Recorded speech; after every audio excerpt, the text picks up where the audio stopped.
The silence was the first mistake. In a world carved by two suns and a wind that never slept, silence was an omen. Cole felt it in the sudden stillness of the air, the absence of the grit-on-grit scrape of rock lizards. He stopped cleaning his pistol, the worn checkering on its grip a familiar comfort under his thumb, and slowly raised his head. The twin red dwarfs, Castor and Pollux, bled a bruised purple light across the canyon floor, casting long, predatory shadows from every rust-colored pinnacle.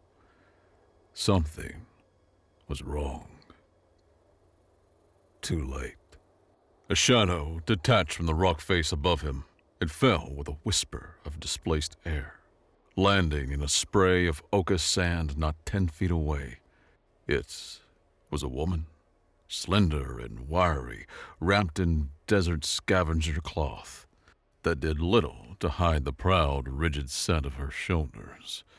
In her hand, she held a sword, a long, elegant blade of polished alien metal that seemed to hum in the thin air.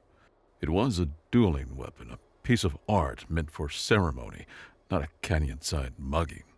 She pointed the blade at his throat. The tip wavered a tiny, frantic orbit. Her knuckles were bone white where she gripped the hilt. Desperation radiated from her like heat from a sun-baked stone.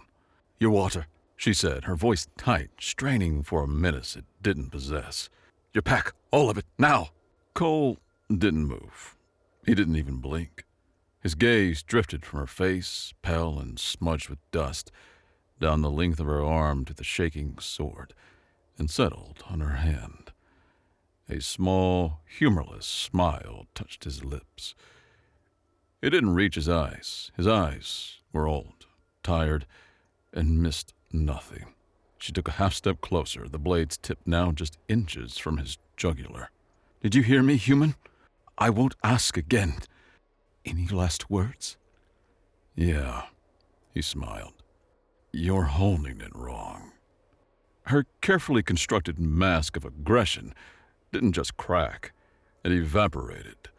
Confusion warred with fury in her amber eyes. "What?" "Your thumb," Cole said, his voice a low, conversational rumble. He gestured with his chin. "You've got it pressed flat along the back of the guard. You do that, you get into a real bind. Your hand slides up, and that fancy crossguard slices it clean off. You want to wrap it around, get a proper grip, leverage." He saw the flicker of doubt, the instinctual urge to glance down at her own hand. That was all he needed. His movement was a single, fluid act of violence. He didn't rise. He uncoiled. One hand shot out, not at the blade, but at her wrist, his fingers clamping down on the delicate bones with the unyielding force of a hydraulic press. The other hand, the one holding his pistol, came up in a blur. He didn't point it at her. He used the heavy, still butt of the grip, a short, brutal strike against the side of her head. It wasn't a knockout blow, just a solid, percussive shock. Her gasp was cut short. The sword clattered to the ground. Her legs gave way, and he caught her by the front of her rags, holding her up as her eyes struggled to focus. He was close enough now to smell the fear sweat on her, and something else, a sharp, electric scent like burning dust. He let her slump to the sand, then picked up the sword. He tested its weight, the balance. It was a masterpiece, light and perfectly forged, worth more than everything he owned, twice over. He looked from the sword to the alien woman now pushing herself onto her elbows, a thin trickle of blood running from her temple. "You generate power from your hips, not your shoulders," he said, his voice flat and devoid of pity. "Your stance was too wide, too formal. Anyone who's ever been in a real fight would have put you on the ground in 3 seconds. He tossed the sword into the sand beside her. It landed with a soft thud. "You lasted 5. Congratulations." She glared at him from the ground, her pride a wounded animal. "I am Tarys and Kalian," she bit out as if the name itself were a weapon. "And you will show me respect." Respect is earned, usually by not trying to rob the first person you meet who looks like they might have a full canteen.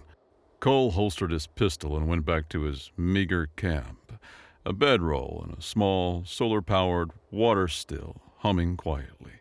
"Get out of here." "I can't." The words were quiet, stripped of their earlier bravado.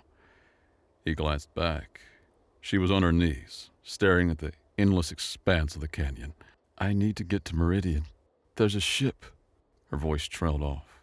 "Meridian's a week's walk north, if you're lucky." Cole took a sip from his canteen. The water was recycled, tasting faintly of metal in his own sweat, but it was wet. "You won't make it 2 days." "Then guide me." It was a demand, not a request. Old habits die hard. Cole let out a short, harsh laugh. "I'm not a guide. I'm a man trying to be left alone. You are failing at helping me with that." She scrambled to her feet, desperation making her bold again. She fumbled inside her rags and pulled out a small object. In the dim light, it glowed with a soft internal luminescence. It was a brooch, intricately carved from what looked like pearl and silver, shaped like a stylized flame. A piece of jewelry so fine it had no business being on this rock. "I will pay you." He looked at the brooch, then back at her face. He saw the story there. The fine bones, the uncalloused hands, the way she stood like she was expecting the servant to appear. She was a runaway noble, spoiled, soft, and completely out of her depth.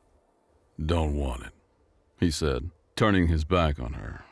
"Nothing to buy out here but more trouble." "Damn you!" she screamed.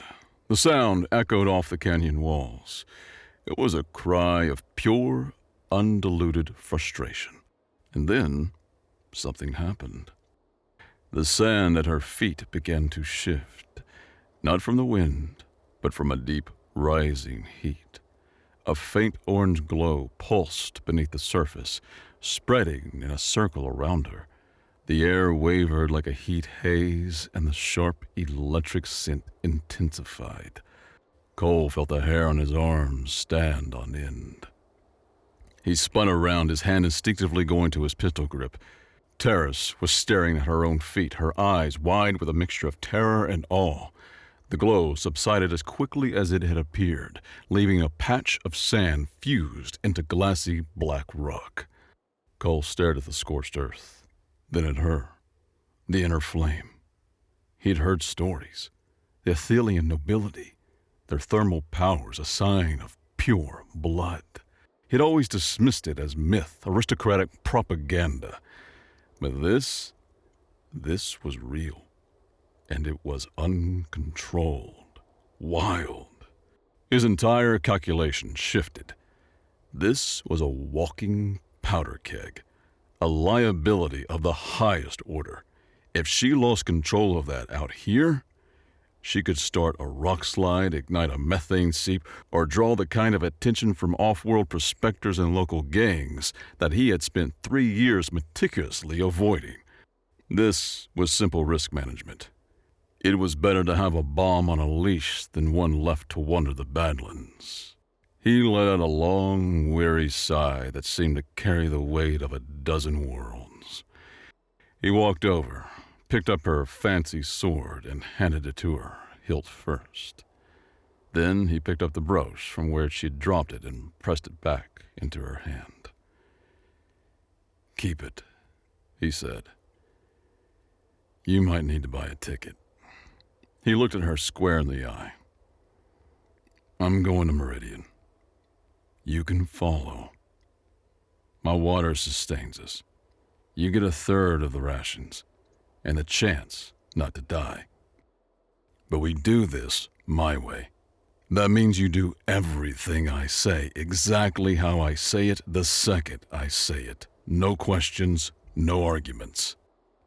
You walk where I walk, you eat what I eat, and you shut up when I tell you to. Are we clear? She stared at him, bewildered by the sudden reversal. She looked at the brooch in her palm, then at his grim, unyielding face. Slowly, she nodded. Clear. Good, Cole said, turning back to his camp. First lesson. We're moving. Your little light show probably looked like a festival invitation from 10 clicks away. Pack your things. I have nothing to pack, she said quietly. He glanced at the sword in her hand. You have that, and you have your life, for now. Try to hold on to both. It's more than most people have out here. Her re-education began before the twin suns had fully set. The journey began as a forced march. Cole started by filling a canvas sack with rocks and slinging it over her shoulder. Added weight builds endurance, he said, his voice unsympathetic. And it'll keep you warm when the cold sinks in. My inner flame keeps me warm, she grunted, stumbling over a loose rock. Can you keep it burning for 12 hours without passing out or setting your own clothes on fire? He asked without looking back. No? Then shut up and carry the rocks.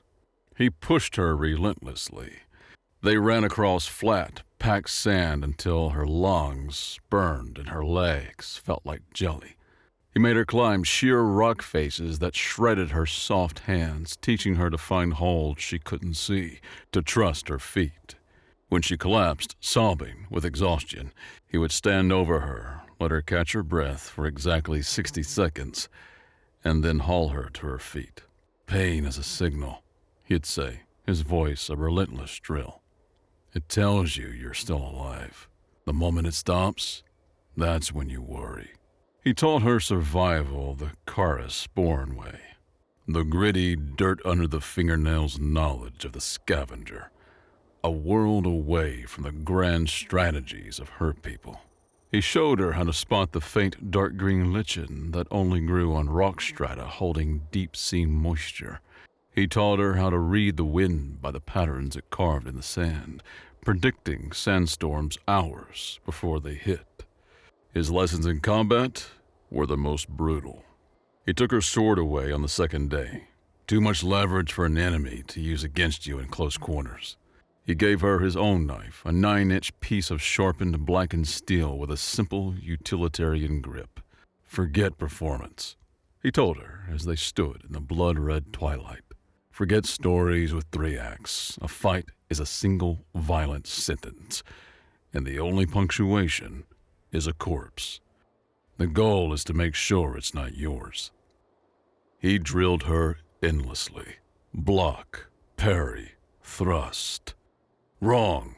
He'd snap, his hand a blur as he twisted the knife from her grip and pressed the flat of the blade against her throat. You trying to meet my force with force. You're smaller. You don't win that way. Deflect, redirect, create an opening.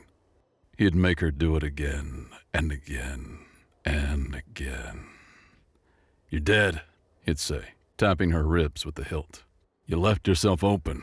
He taught her things her fencing masters would have considered sacrilege.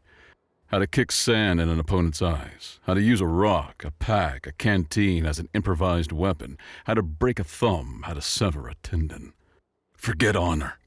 He spat, his face inches from hers, his eyes blazing with a cold fire she was beginning to recognize.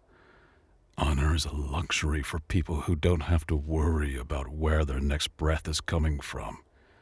Out here, there is only one rule: survive by any means necessary.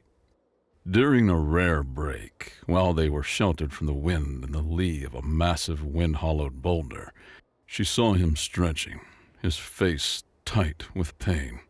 The ragged tunic he wore shifted, and she saw it clearly for the first time. A puckered, ugly knot of scar tissue on his left shoulder. A divot where the muscle and bone just didn't look right. What happened to your shoulder? She asked, her voice softer than she intended. He stilted, then shrugged, a motion that was clearly agonizing. Earth Marine Corps.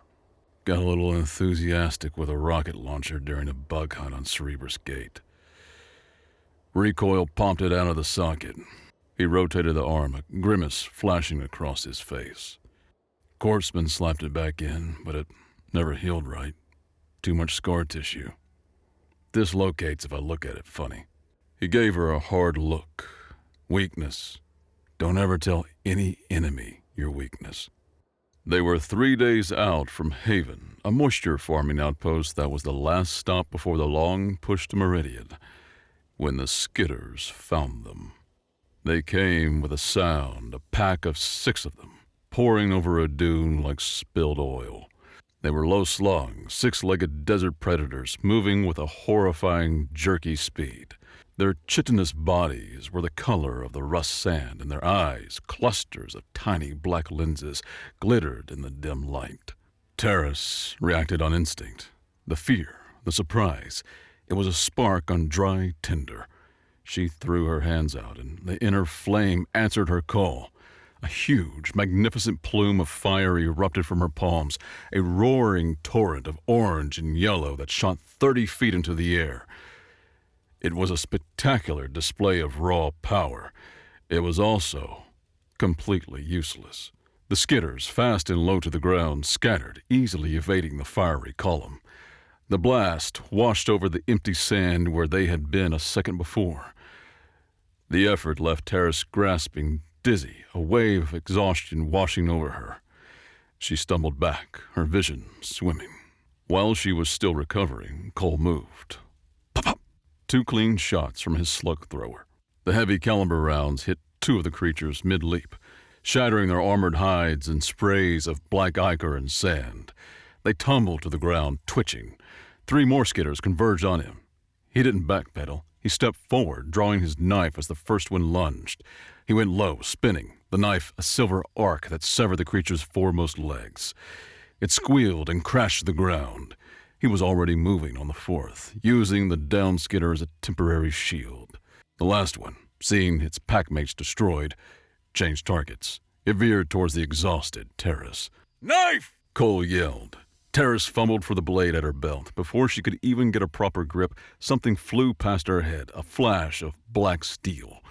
The thrown knife embedded itself hilt deep in the skitter's central body segment, right where its primary nerve cluster was located. The creature seized up, all 6 legs locking and toppled over, dead before it hit the ground. Silence returned to the desert, broken only by Tarys's ragged breathing. Cole walked over, retrieved his knife from the dead creature, and wiped it clean on its own flesh.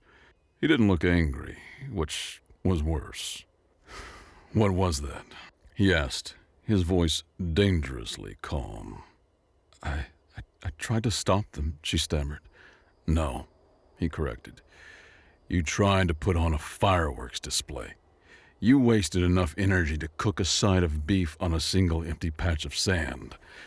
Your fire is a cannon. You don't need a cannon to kill a bug. You need a needle. All that power, all that heat, it's useless if you can't put it exactly where it needs to go." He held up his index finger, pointing it at a small, crystal-veined rock a few feet away. "Focus," he commanded. "Forget the inferno. Think of one point. One tiny, infinitesimally small point. Heat that, and only that. Make it white hot." She tried. She closed her eyes, her hands trembling. She pictured the rock, pictured a single point of light. A dull ache started deep in her palms. She pushed, trying to channel the roaring furnace inside into that single tiny point. Nothing happened. The rock remained cold. Frustration and shame burned in her cheeks. Later that night, as they sat by a tiny, smokeless heat coil, she clutched her hands. The deep, burning ache was back, worse than before. In the faint red glow, she could see them for the first time. Faint, silvery lines hands, tracing patterns under the skin of her palms and forearms, like a web of captured lightning. The power had a price. It was scarring her from the inside out. Cole noticed her staring. "Everything you do costs something," he said, his voice softer than usual. "Power is no different. The question is whether what you buy with it is worth the price you pay." He looked out into the endless dark. "Most of the time, it's not." They crested a wide, windswept ridge the next day and saw it below. Haven. It wasn't much, a cluster of a dozen low-slung buildings made from ferrocrete and scavenged ship plating, hunkered down in a shallow basin. A network of pipes and massive condenser fins spread out from the village, glinting in the light of the twin suns, the moisture farm's lifeblood. But something was wrong. A thick plume of greasy black smoke rose from one of the central buildings, a stark column against the pale, bruised sky. Even from this distance, they could see figures moving in the village. Too many figures. And they moved with a swaggering, destructive purpose. A group of brutal-looking raiders were smashing condenser fins with heavy sledges, their laughter carrying faintly on the wind. Another group was hauling supplies out of a storehouse, kicking over anything they didn't take. Cole's body went rigid. All the casual looseness of the trail vanished, replaced by the coiled stillness of a predator. His eyes narrowed, scanning the scene with a cold, professional detachment. He counted them automatically. 20, maybe 25. Armed with a mix of industrial tools and military surplus rifles. They had 2 heavy-treaded transport vehicles parked near the edge of the village. The Ash Hounds. He had heard of them. A pack of vermin led by some off-world brute named Vorkata. His posture was a verdict. He had already weighed the odds, calculated the risk, and reached a conclusion. He turned his back on the scene below. "We go around," he said. His voice was flat and final. "What?" Tarys stared at him, then back down at the village. She could see the villagers now, huddled together under the watchful eyes of several laughing raiders, and the sight of their huddled, defeated forms made her stomach clench. "We're just going to leave them?" "That's the plan," Cole said, already starting to walk along the ridge, away from the path that led them down to Haven. "It's not our fight." "Not our fight?" she repeated, incredulous. She hurried to catch up with him. "Look at them! They're being terrorized, slaughtered!" "I see a settlement that didn't post a sentry. I see 25 armed thugs with vehicles against a dozen farmers with tools." He countered, his voice like chipping stone. "It's a lost cause. Helping them doesn't save them. It just gets us killed along with them. We stick to the plan. We get to Meridian." The phrase "lost cause" was a raw nerve, and Tarys, without knowing why, pressed on it. "They have nowhere else to go. This is their home. Are we just to walk away while those monsters destroy everything they have?" Her voice was filled with a righteous, furious fire, a heat that came from pure indignation.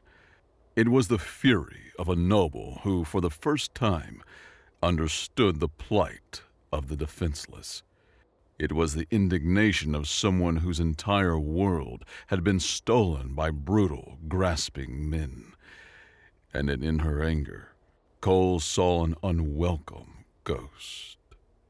He saw a younger version of himself, a fresh-faced Marine sergeant who believed in things like duty and protecting the innocent, a young man who died in the dust and screams of his friends. "We're delaying action, Sergeant. Hold the gate. Buy the fleet time." The words of a dead colonel echoed in his mind. They'd held it for 3 days, against impossible odds, for a strategically worthless rock that the fleet had already written off. A sacrifice play. A lost cause that had cost him his unit, his faith, and a piece of his soul. "Yes," he said, his voice hard, trying to crush the ghost before it could take root. "We walk away, because that's how you survive. You don't fight battles you can't win.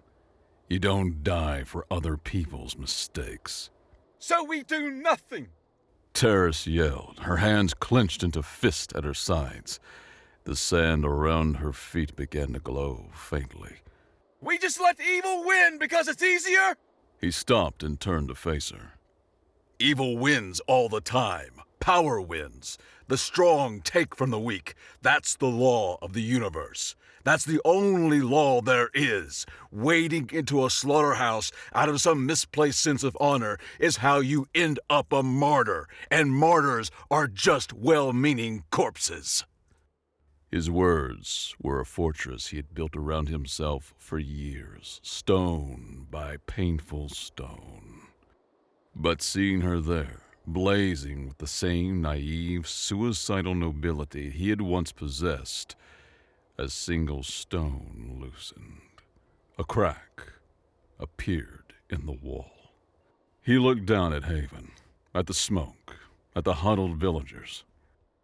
He looked at Tarys, her face a mask of furious determination.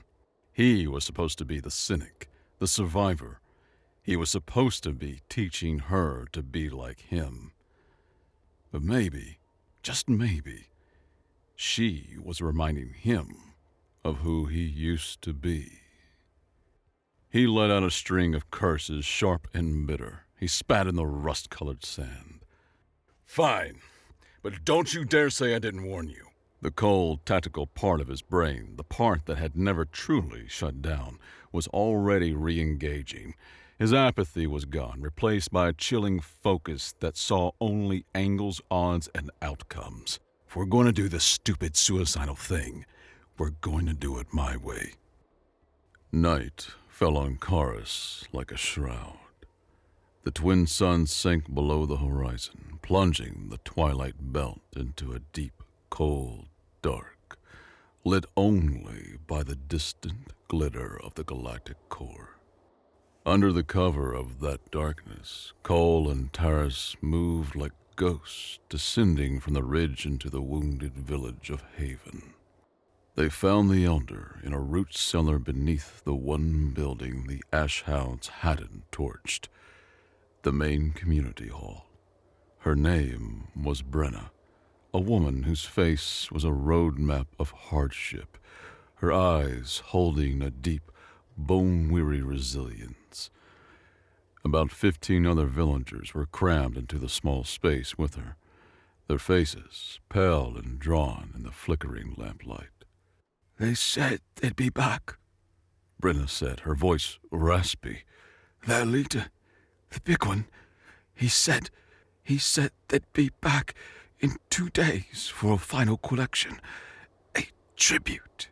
"He's given you time to be afraid," Cole said, his eyes scanning the cellar. "Fear makes people compliant." He looked at Brenna. "What do you have for weapons?" The answer was grim. 4 hunting rifles, bolt action, with about 50 rounds between them. A handful of slug-thrower pistols, mostly low-caliber pest control models. The rest were farming tools, heavy-bladed brush cutters, sharpened spades, and pry bars.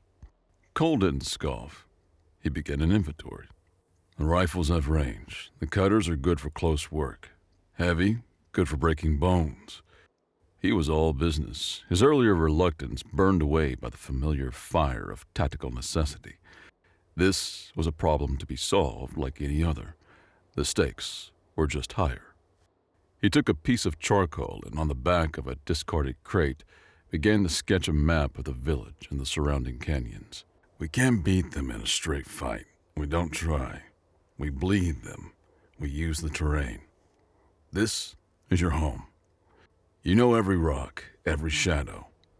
That's our advantage." His plan was one of harassment and attrition, born from 100 desperate firefights in a dozen forgotten worlds. They have 2 transports. They'll use the main canyon approach. It's the widest. He tapped a narrower, winding gorge on his crude map. With this pass here, it's a shortcut. If a patrol gets impatient, they might take it. He looked at Tarys. Your fire, the big stuff, is useless. But the needle, can you use it to heat a piece of metal without a big light show? Make it brittle. She nodded, understanding immediately. I can. Good. He drew an X in the narrow pass. We're going to set a trap. We'll weaken the axle on one of their patrol vehicles. When it snaps, they'll be trapped in the gorge. He looked at the grim-faced farmers. You'll be above them, with rocks, nets, anything heavy. We hit them fast, we hit them hard, and we vanish before they can organize a response. He outlined the rest of it. Bottlenecks, tripwires made from salvaged cable, false trails, using Tarys' flame to inspire terror rather than for open battle. A sudden, silent flash of light in the distance to draw a patrol. A heated rifle barrel that would burn the hands of the man who picked it up.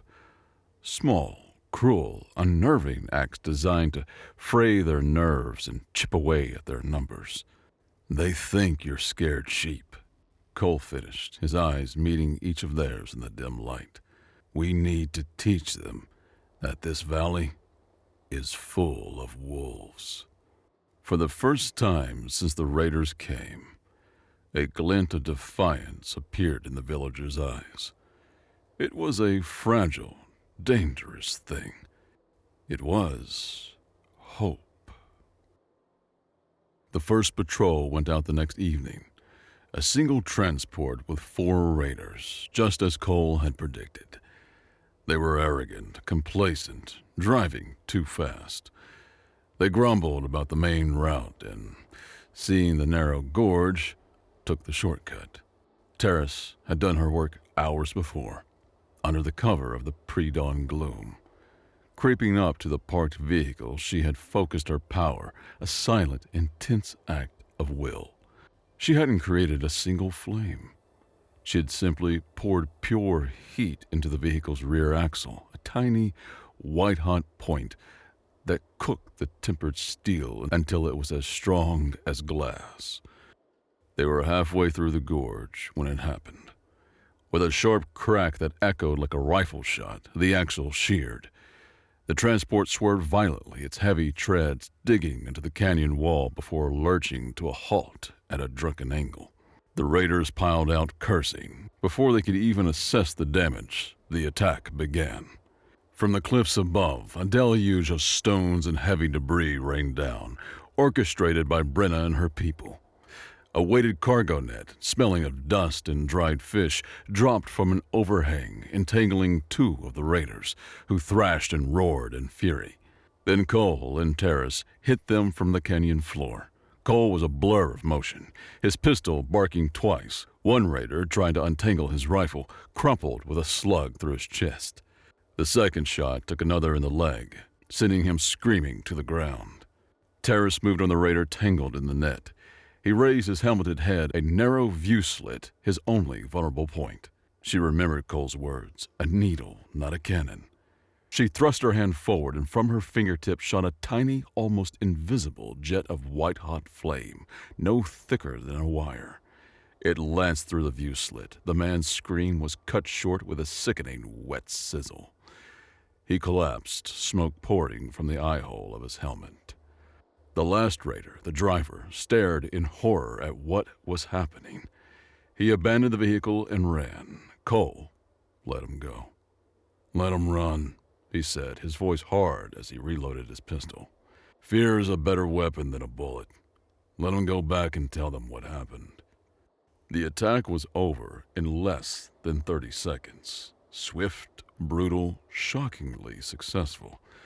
Tarys stood over the smoking helmet of the man she'd killed, her heart hammering against her ribs.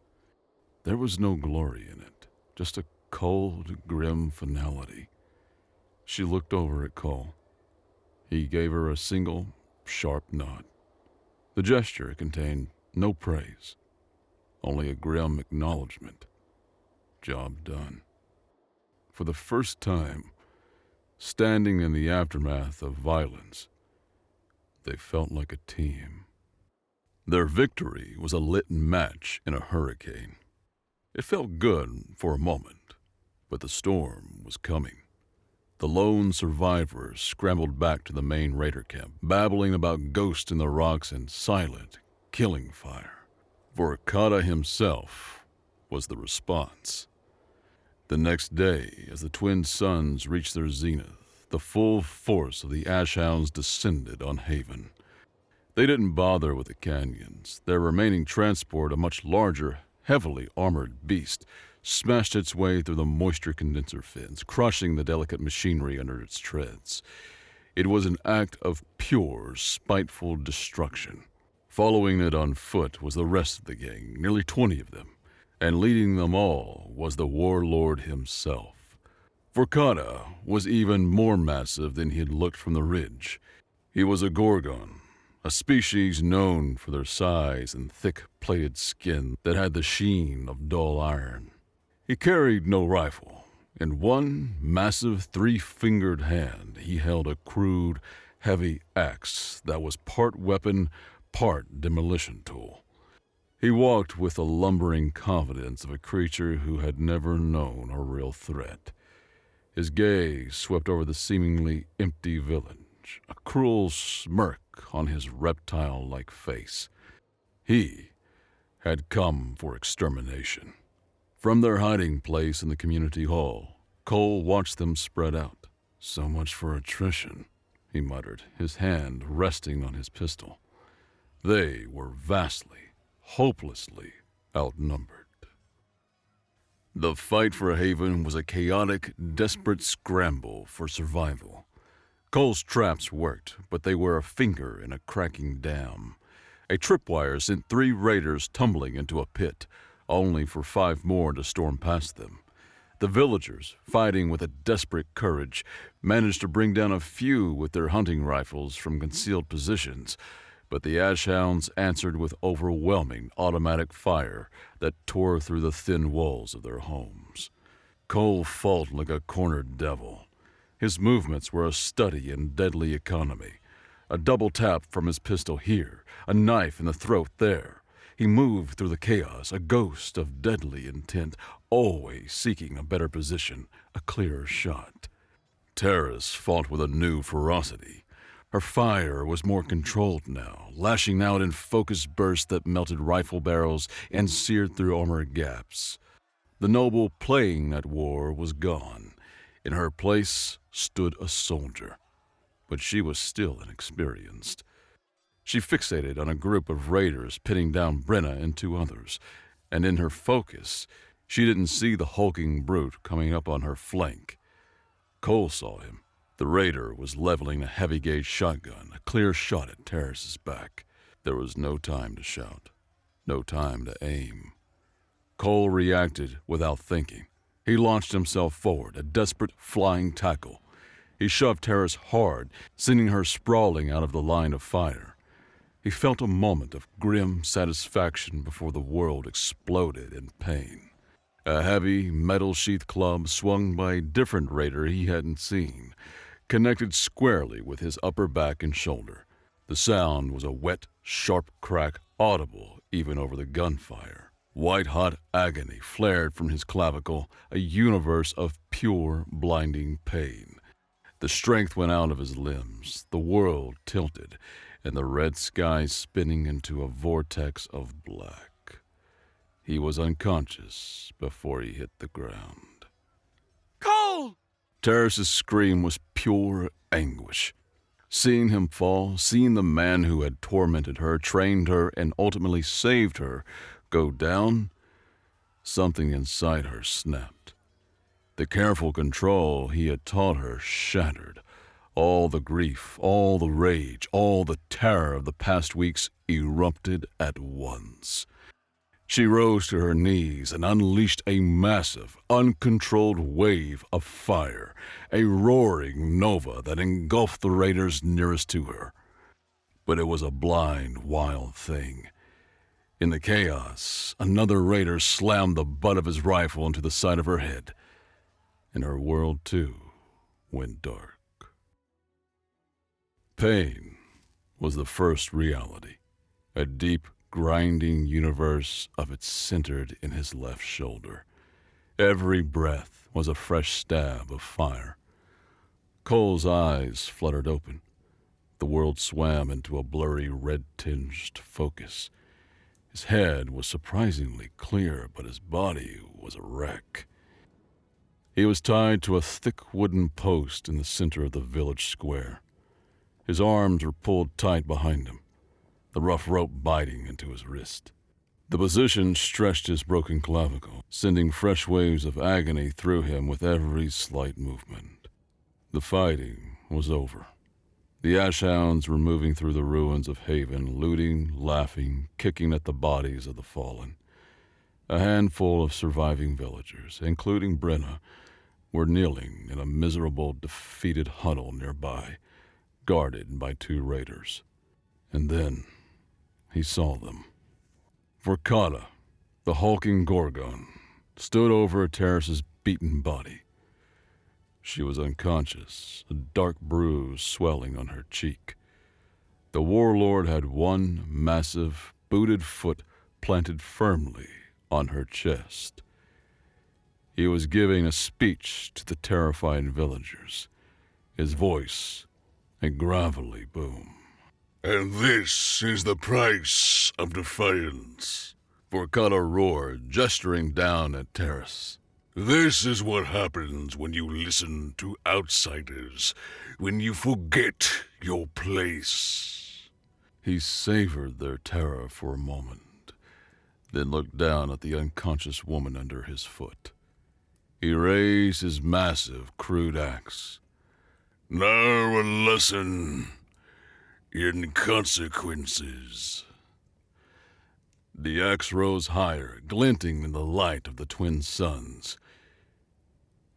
He was going to execute her, right there, for sport. The sight of Tarys, helpless and about to be butchered, shattered the final barricades he had built around his soul. Cerebrus Gate crashed over him with the force of a visceral, present-tense reality. The screams of his marines, the smell of plasma burns and cooked human flesh, the overwhelming, crushing futility of their stand. The feeling of being abandoned, sacrificed for nothing. The face of his corporal, a kid named Franklin, looking at him with wide, dying eyes, asking, "Was it worth it, Sarge?"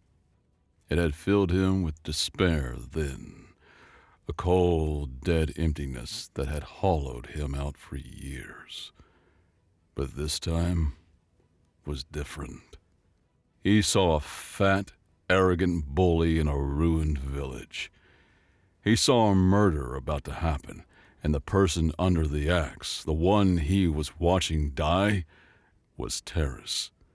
A proud, stupidly brave, fire-slinging noble who had, against all odds, gotten under his skin. The despair was gone, and in its place was a rage so pure and so absolute, it was a physical force. It was a white-hot sun incinerating years of cold ash. He looked at the ropes behind him. He looked at his ruined shoulder, the one that never healed right, the weakness. He thought of the courtsman telling him, "Careful with this one, Sarge. The socket's a mess. It'll pop out if you look at it funny." He didn't just look at it. With a guttural roar, he was equal parts agony and pure, undiluted fury. He wrenched his entire body to the right.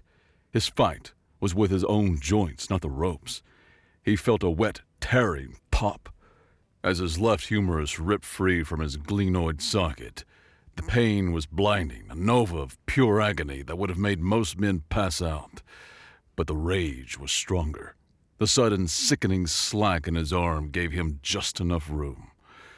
He twisted his freed hand, his fingers numb and useless, and worked it under the ropes. Then he did the same with his right, dislocating it with another silent, teeth-grinding scream of effort. The pain was a physical presence now, a creature with claws and teeth, but his mind was crystal clear. He was free. Cole stumbled away from the post, his arms hanging limp and useless at his sides.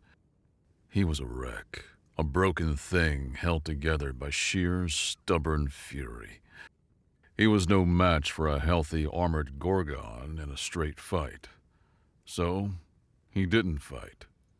He harassed. Hey, ugly! He snarled, his voice a raw rasp. Forcada, who had been savoring the moment, turned, his axe still raised. He saw Cole, free from the post, and his reptilian face twisted in a mask of disbelief and rage. He lowered the axe and took a thunderous step forward. Cole, his arms flopping uselessly, bent his knees and kicked a huge cloud of sand and dust directly into the warlord's face. Forcada roared, sputtering, pawing at his eyes. It was a cheap, dirty trick, and it was perfect. It bought Cole seconds.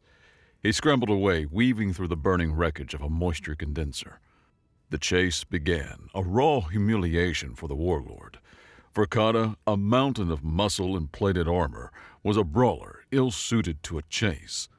Cole, fueled by adrenaline and a lifetime of running and fighting, was faster. He couldn't use his arms, so he used his legs, his wits, his environment. He led the infuriated warlord on a grueling chase through the burning village, ducking behind walls, kicking debris into his path, throwing rocks with his feet.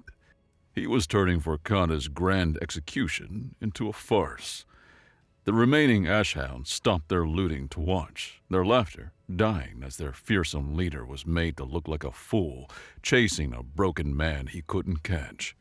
Forcada's rage grew with every misswing of his axe, every taunt Cole threw over his shoulder. He was getting tired. The heavy armor, the useless swings, the Tarys heat. They were wearing him down. But stamina wasn't infinite. Forcada, his breath coming in ragged, steaming hisses, finally saw his chance. Cole, fainting left, stumbled over a piece of shrapnel. The moment's hesitation was all the warlord needed. He lunged, foregoing the axe, and got a massive three-fingered hand around Cole's throat. He lifted him clean off the ground, slamming him back against the wall of the community hall. Cole's feet dangled uselessly. The pressure on his windpipe was immense, crushing. Black spots danced in his vision. He clawed at the thick, plated wrists with his numb, dislocated hands, but it was like scratching at a rock wall. Forcada's face was inches from his, a mask of triumphant fury. No more running, little man. Cole's vision began to tunnel. The world was fading to a single point of light. He was dying. He had bought her time, but it wasn't enough. But it was.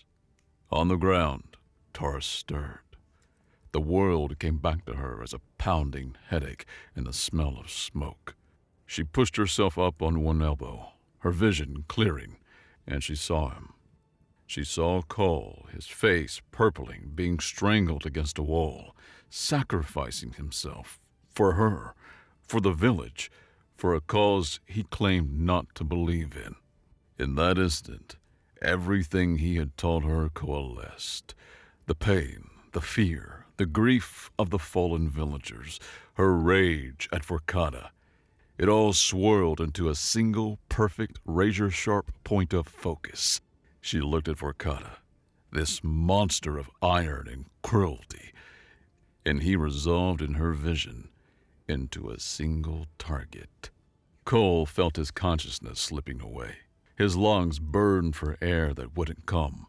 With the last flicker of his will, He locked eyes with Tarys. He saw the focus in her gaze, the power gathering. She was ready. A cannon, waiting for a target. He had to give her one. He couldn't speak, he couldn't gesture, but he had trained for this. She knew the lesson. A needle, not a cannon. A tiny point, white hot. He forced his crushed larynx to work, to push out one single strangled, gurgling word. A command. Inside! Tarys heard it. The command cut through the chaos, a beacon in the storm. Inside. Not his armor, not his skin. Inside. She extended her hands. There was no wild plume of fire, no grand spectacle. The air around her didn't even waver. All the power, all the furious energy she had summoned was channeled with an absolute lethal focus. It was the needle. Vorkata felt it first, not as heat, but as a deep, sickening vibration in his gut. He grunted, tightening his grip on Cole's throat, dismissing it as a tremor of rage. But then a liquid heat began to churn within him, a terrifying internal simmer. His eyes, wide with confusion, bulged. He looked down at his chest plate. It was cool to the touch, but beneath it, his entire torso felt like a kettle about to scream. He dropped Cole, who collapsed to the ground gasping. Vorkata stumbled back, a thick, superheated steam jetting from his mouth and nostrils. His massive body began to swell, the thick plates of his natural armor groaning under an impossible internal pressure. Dark, boiling fluid began to weep from the seams in his skin, from the corners of his eyes. He let out a choked, gurgling scream as he clawed at his own abdomen, his body convulsing violently. Then, with a wet, thunderous clap, he exploded. It was a biological catastrophe, a pressurized wave of boiling blood, viscera, and shattered bone erupted from his torso, spraying the surrounding ground in the horrified faces of his own men.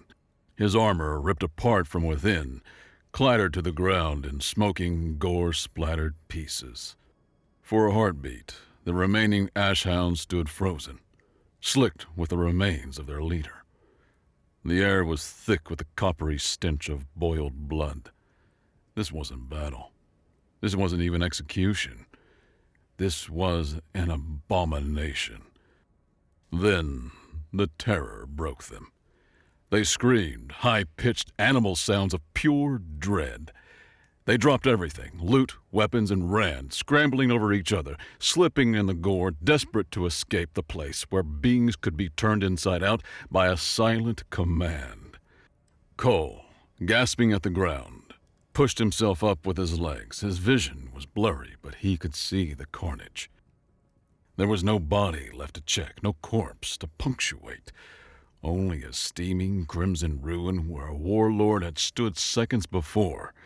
He looked over at Tarys, who was on her knees, her hands trembling, staring at the horror she had wrought. He didn't have the strength to stand. He just collapsed back into the dust. The image of Vorkata's end burned into his mind. Weeks later, the sounds of hammers and saws had replaced the gunfire and screams in a rebuilding haven. The scars in the village were healing. So were the scars on its defenders. Cole sat on the porch of the repaired community hall, both his arms in slings, his shoulders screaming a dull, constant protest. Tarys sat on the steps below him, meticulously cleaning one of the captured raider rifles. Her movements were sure, stripped of any wasted motion. Across the backs of her hands and upper forearms a web of faint, silvery lines caught the light of the setting suns, permanent marks of the power she had unleashed. "You're wasting solvent," Cole grunted, his voice a gravelly critique from the sidelines. 2 drops, spread thin. You're giving it a bath." Tarys didn't even look up from her work. Funny, I don't remember you complaining when I was the one setting your bones. Would you like to demonstrate the proper technique? She held the Oli rag out to him, a challenge shimmering in her amber eyes. Cole's mouth tightened into a thin line. He looked at his own useless sling-bound arms. Just trying to maintain standards. Your last big display was excessive. Excessive?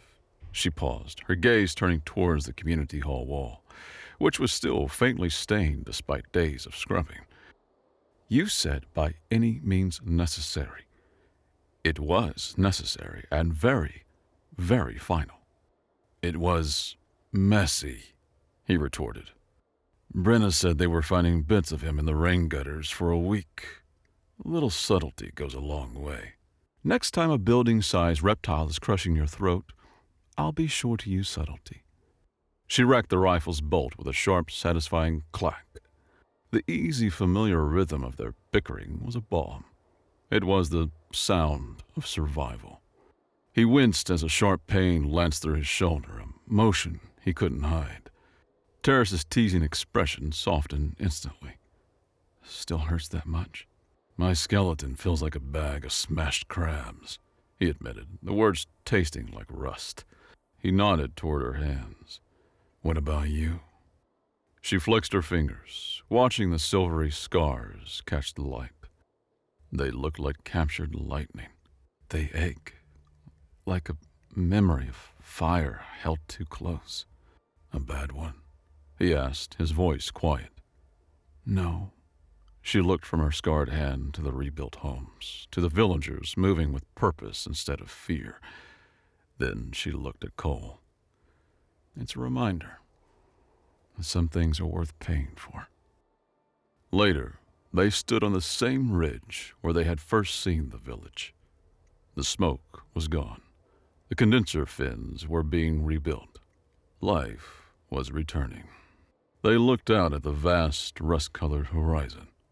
Meridian's still that way, Cole said, nodding north. The original plan. The escape. Tarys was silent for a long moment, the desert wind whipping strands of her hair across her face. She looked different now. The desperate, frightened girl who had ambushed him in a canyon was gone. In her place was a woman who had faced death and chosen to fight back. Or, she said, a new, dangerous confidence in her voice, we could go fight House Kalian. The ones who exiled me. I hear they have a lot of nice things worth breaking. Cole looked at her, at the fire in her eyes, a blaze born of will, not her inner flame. He looked out at the endless, hostile desert. His perspective had shifted. Where he once saw only a place to hide, he now saw a place of possibility. A small, genuine smile touched his lips for the first time in years. It reached his eyes. All right, he said, but this time, we do it my way from the start. She grinned, a flash of white teeth in her sun-darkened face. Wouldn't have it any other way, Sergeant. They turned from the path to Meridian and began walking, their shadows stretching long behind them in the light of the twin suns, walking as partners. A broken soldier and a scarred noble, heading toward their next fight together.